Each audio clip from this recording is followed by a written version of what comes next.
हम सभी लोगों ने पंचकन्या शब्द तो सुना ही होगा। ये शब्द रामायण और महाभारत महाकाव्यों में 5 प्रतिष्ठित महिलाओं सीता, द्रौपदी, तारा, अहिल्या और मंदोदरी को दिया गया है। लेकिन दोस्तों, क्या आप जानते हैं कि इससे भी बड़ा एक और शब्द है? वो शब्द है सती। इस शब्द को महासती के नाम से भी जानते हैं, जिसका अर्थ होता है एक बहुत ही पवित्र महिला और एक गुणी महिला।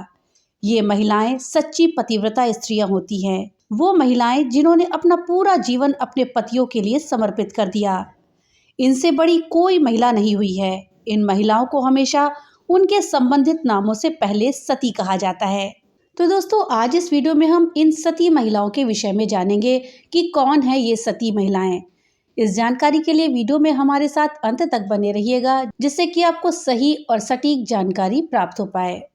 दोस्तों, हमारे सनातन धर्म में 6 महासतियां हुई हैं। इसमें से पहली है सती, जो कि महादेव की पहली पत्नी थी। दूसरी है सती अनसुईया, जो कि अत्रि मुनि की पत्नी थी। तीसरी है सती सुलोचना, जो कि महान योद्धा मेघनाद की पत्नी थी। और चौथी है सती सावित्री, जो कि सत्यवान की पत्नी थी। अब आइए हम इनके बारे में विस्तार से जानते हैं। दोस्तों, पहले जानते हैं महादेव की पहली पत्नी सती के बारे में। सती आदि शक्ति का अवतार थी, जो महादेव की अमर आत्मा ऊर्जा हैं। इनका जन्म प्रजापति दक्ष के घर में हुआ था। उनकी कई अन्य पुत्रियां भी थी, उनमें से सती एक थी। दोस्तों, सती महाराजा दक्ष की सबसे प्रिय पुत्री थी, लेकिन सती आदि शक्ति का अवतार थी। वो अपने शिव से लंबे समय तक कैसे दूर रह सकती थी, इसलिए उन्होंने अपने पिता की इच्छा के विरुद्ध उनसे विवाह किया। दक्ष शिव सती का विवाह नहीं चाहते थे। इसका कारण ये था कि शिव एक तपस्वी थे और सती महल के वैभव में पैदा हुई एक राजकुमारी थी। एक पिता अपनी प्रिय राजकुमारी को ऐसा जीवन जीते हुए कैसे देख सकता था, जिसके लिए वो बनी ही नहीं थी। सती ने किसी की परवाह नहीं की और अपने जीवन के प्यार के साथ जीवन जीने के लिए अपने पिता का घर भी छोड़ दिया। वो एक तपस्वी की तरह रहने लगी, लेकिन किस बात ने उन्हें महासती बना दिया? दोस्तों, एक बार उनके पिता ने अपने महल में एक यज्ञ की घोषणा करी, जिसमें सती और शिव को छोड़कर सभी को आमंत्रित किया गया। सती इससे बहुत आहत हुई। आखिर उनके पिता इतने निर्दयी कैसे हो गए? उनके अंदर की पत्नी को इस बात का यकीन ही नहीं था कि उन्होंने उनको आमंत्रित ही नहीं किया, क्योंकि वो शिव की पत्नी थी। लेकिन उनके अंदर की बेटी को यकीन नहीं था, इसलिए उन्होंने ये जानते हुए भी कि उनके पिता उनका अपमान कर रहे हैं, अपने पिता के घर जाने का फैसला किया। शिव जी ने सती को बहुत समझाया कि वो अपने पिता के घर बिना बुलाए ना जाए, वो तुम्हारा अपमान कर रहे हैं, लेकिन उन्होंने नहीं माना और वो अपने पिता के घर चली गई। उन्होंने अपने पिता के घर जाने का फैसला किया। वो अपने पिता के घर गई, जहां उनकी माँ और बहनों ने उनका स्वागत करा। लेकिन इस बार उनके पिता ने अपनी हदें पार कर दी। उनका अपमान करने के बजाय उन्होंने उनके पति का अपमान और उपहास करना शुरू कर दिया।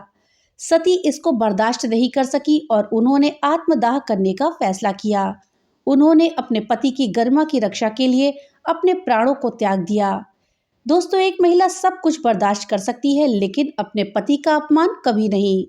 जो महिला अपने पति की गरिमा की रक्षा नहीं कर सकती, वो महिला कहलाने के लायक ही नहीं है। सती ने उसी समय सभी के सामने अग्नि में कूद करके अपनी जान दे दी और वो सती हो गई। हमारे सनातन धर्म की दूसरी सती महिला है सती अनुसुईया। अत्रि मुनि की पत्नी सती अनुसुईया हमेशा से ही अपने पति के प्रति समर्पित रही हैं और उनके पति का भी मानना था कि उनकी पत्नी से बढ़कर कोई पतिव्रता स्त्री नहीं है। एक बार देव ऋषि नारद ने त्रिदेवियों लक्ष्मी, पार्वती और सरस्वती के सामने उनकी स्तुति गाना शुरू कर दिया।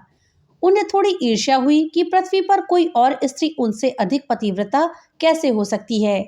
इसलिए उन्होंने माता अनुसुईया की परीक्षा लेने का निर्णय किया। उन्होंने अपने पतियों को उनके पास आने और उनसे नग्न भोजन कराने के लिए राजी किया। त्रिदेव भी अपनी पत्नियों की बात से सहमत हो गए, क्योंकि वे चाहते थे कि सती अनुसुईया महिलाओं के लिए एक आदर्श स्थापित करें।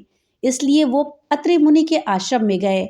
जब वे घर के बाहर थे तो त्रिदेवों ने माता अनुसुईया से उन्हें नग्न भोजन कराने के लिए कहा, लेकिन ये कैसे संभव था? वो दुविधा में थी। एक तरफ त्रिदेव उनके सामने भोजन के लिए खड़े थे। वो अपने पति के अलावा किसी और के सामने नग्न कैसे खड़ी हो सकती थी?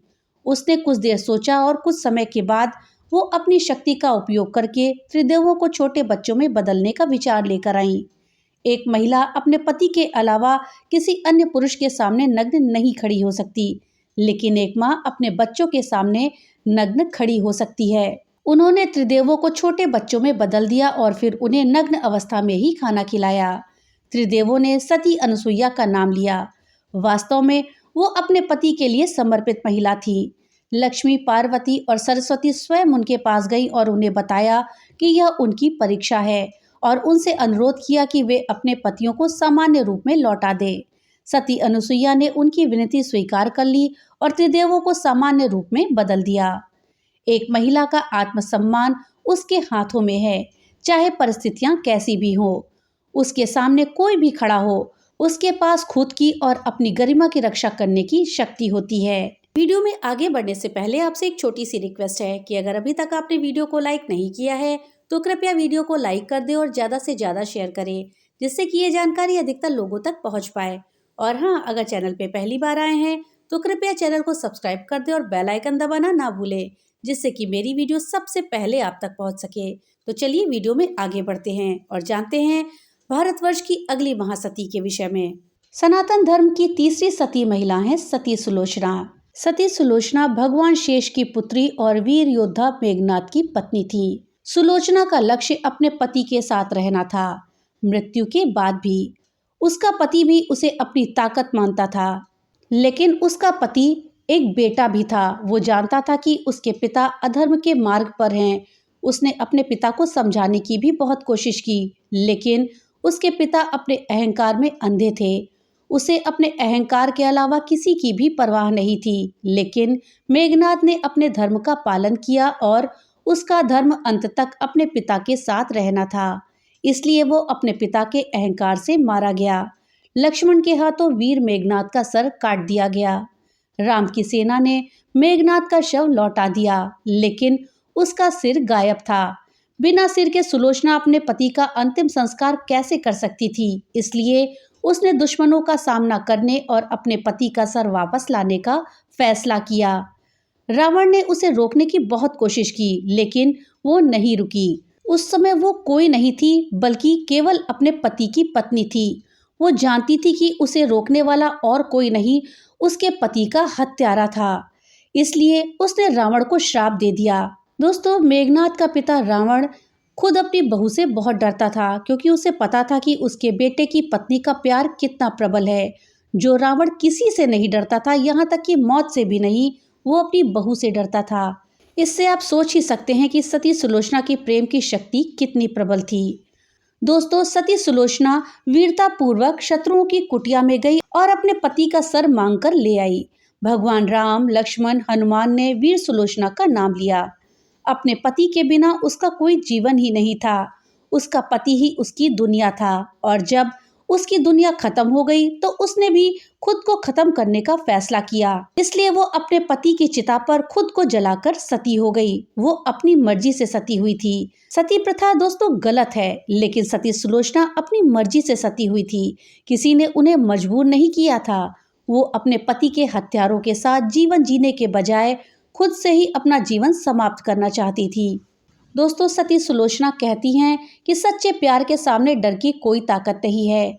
इस ब्रह्मांड में सच्चे प्यार से बड़ी कोई ताकत ही नहीं। जो महिलाएं अपने पति के प्रति सच्ची समर्पित होती हैं, उन्हें कोई नहीं हरा सकता। मैं आज सती होकर अपना जीवन समाप्त कर रही हूँ, लेकिन मेरे नाथ के प्रति मेरा प्यार हमेशा अमर रहेगा। सनातन धर्म की चौथी और अंतिम महासती हैं सती सावित्री। दोस्तों, सावित्री सूर्य देव की मानस पुत्री थी, जिन्हें सावित्री के नाम से भी जाना जाता है। उन्हें मद्र साम्राज्य के राजा अश्वपति ने गोद लिया था। जब सावित्री की उम्र विवाह के योग्य हुई तो उनके पिता ने उसे अपने लिए एक उपयुक्त वर खोजने के लिए कहा। दोस्तों, सावित्री अपने वर की तलाश करने के लिए निकल पड़ी। उन्हें एक अंधे राजा धुमतसेन का पुत्र सत्यवान मिला। जैसे ही उसने अपने पिता को अपनी इच्छा बताई, देवर्षि नारद प्रकट हुए और उसे बताया कि सत्यवान की मृत्यु उसके विवाह के 1 वर्ष के बाद ही हो जाएगी। लेकिन सावित्री सत्यवान से इतना प्यार करती थी कि उन्होंने देवर्षि नारद की बात नहीं मानी और सत्यवान से विवाह कर लिया और अपने पति के साथ जंगल में रहने लगी। 1 वर्ष के बाद जैसे कि भविष्यवाणी हुई थी कि सत्यवान की मृत्यु हो जाएगी, सत्यवान को बेचैनी महसूस होने लगी और वो अपनी पत्नी की गोद में लेट गया। ये समय यमराज के सेवकों के आने और सत्यवान की आत्मा को अपने साथ ले जाने का था। सावित्री यम के पीछे पीछे चलती हैं जब वो आत्मा को ले जा रहे होते हैं। जब यम उसे वापस लौटने के लिए मनाने की कोशिश करते हैं तो वो लगातार ज्ञान के सूत्र प्रस्तुत करती रहती हैं। सबसे पहले वो धर्म के प्रति आज्ञाकारिता की प्रशंसा करती हैं, फिर कठोर लोगों के साथ मित्रता, फिर न्यायपूर्ण शासन के लिए स्वयं यम की प्रशंसा करती हैं, फिर धर्म के राजा के रूप में यम की और फिर अंत में बिना किसी प्रतिफल की अपेक्षा के महान आचरण की। प्रत्येक भाषण से प्रभावित होकर यम उसके शब्दों की सामग्री और शैली दोनों की प्रशंसा करते हैं और सत्यवान के जीवन को छोड़कर कोई भी इच्छा रखने की बात कहते हैं। वो सबसे पहले अपने ससुर के लिए दृष्टि और राज्य की बहाली मांगती हैं, फिर अपने और सत्यवान के लिए 100 पुत्र और फिर अपने और सत्यवान के लिए 100 पुत्रियों की मांगती हैं। यमराज सत्यवान को जीवन दान दे देते हैं और दोनों को लंबी आयु का आशीर्वाद देते हैं। सत्यवान गहरी नींद में सोए हुए से जाग पड़ते हैं और अपनी पत्नी के साथ अपने घर माता पिता के पास लौट आते हैं। इस बीच अपने घर पर सावित्री और सत्यवान के लौटने से पहले धूमतसेन की आंखों की रोशनी भी वापस आ जाती है। चूंकि सत्यवान को अभी भी नहीं पता था कि क्या हुआ था, इसलिए सावित्री अपने सास ससुर, पति और एकत्रित तपस्वियों को यह कहानी सुनाती हैं। दोस्तों, उत्तर भारत में महिलाएं अपने पति की लंबी आयु के लिए वट सावित्री का व्रत रखती हैं और सती सावित्री की कथा भी सुनती हैं। दोस्तों, सती सावित्री ने कहा था कि जब स्त्री का अपने पति के प्रति सच्चा समर्पण हो तो मृत्यु कुछ भी नहीं है। प्रेम से बड़ी कोई शक्ति नहीं है, ये मरे हुए को भी जीवित कर सकती है। दोस्तों, द्रौपदी को कौन नहीं जानता। 5 पांडवों की पत्नी द्रौपदी को सती के साथ साथ पंचकन्याओं में भी शामिल किया जाता है। द्रौपदी के पिता पांचाल नरेश के राजा ध्रुपद थे। एक प्रतियोगिता के दौरान अर्जुन ने द्रौपदी को जीत लिया था। पांडव द्रौपदी को लेकर माता कुंती के पास पहुंचे और द्वार से ही अर्जुन ने अपनी माता को पुकार करके कहा, माते, आज हम लोग आपके लिए एक अद्भुत भिक्षा लेकर के आए हैं। इस पर कुंती ने भीतर से बिना देखे ही कहा कि पुत्रों, तुम लोग जो भी कुछ लाए हो इसको आपस में बांटकर इसका उपभोग कर लो। बाद में जब कुंती को पता चला कि भिक्षा के रूप में वधु है तो उनको अत्यंत ही दुख हुआ, परंतु माता के वचनों को सत्य करने के लिए द्रौपदी ने 5 पांडवों को अपने पति के रूप में स्वीकार कर लिया। दोस्तों, अगली सती का नाम है मंदोदरी। मंदोदरी लंका के राजा रावण की पत्नी थी। हेमा अप्सरा से उत्पन्न, जो कि रावण की पटरानी और मेघनाद की माता थी और मयासुर की बेटी थी। मंदोदरी सदा रावण को अच्छी सलाह देती थी और ये भी कहा जाता है कि मंदोदरी ने ही रावण के मनोरंजन के लिए शतरंज का खेल प्रारंभ किया था। दोस्तों, मंदोदरी की गणना पंचकन्याओं में भी की जाती है। सिंघल द्वीप की राजकन्या और एक मातृका का नाम भी मंदोदरी था। तो दोस्तों, ये महासती इस बात का आदर्श उदाहरण है कि एक पत्नी को कैसा होना चाहिए। इन महासतियों से मिलने वाली मुख्य शिक्षा ये है कि एक महिला को अपने पति का अपमान बर्दाश्त नहीं करना चाहिए और हमेशा उनकी रक्षा करनी चाहिए। उसे हमेशा उसके प्रति सच्चा रहना चाहिए। उसे ये नहीं सोचना चाहिए कि उसके सामने कौन खड़ा है और उसे हमेशा अपने पति के साथ और उसके लिए खड़ा होना चाहिए। तो दोस्तों, ये थी सनातन धर्म की 4 महान सतियाँ। जानकारी आपको कैसी लगी हमें कमेंट बॉक्स में लिख करके जरूर बताइएगा। तो मिलते हैं अगली नई वीडियो के साथ, तब तक के लिए राधे राधे।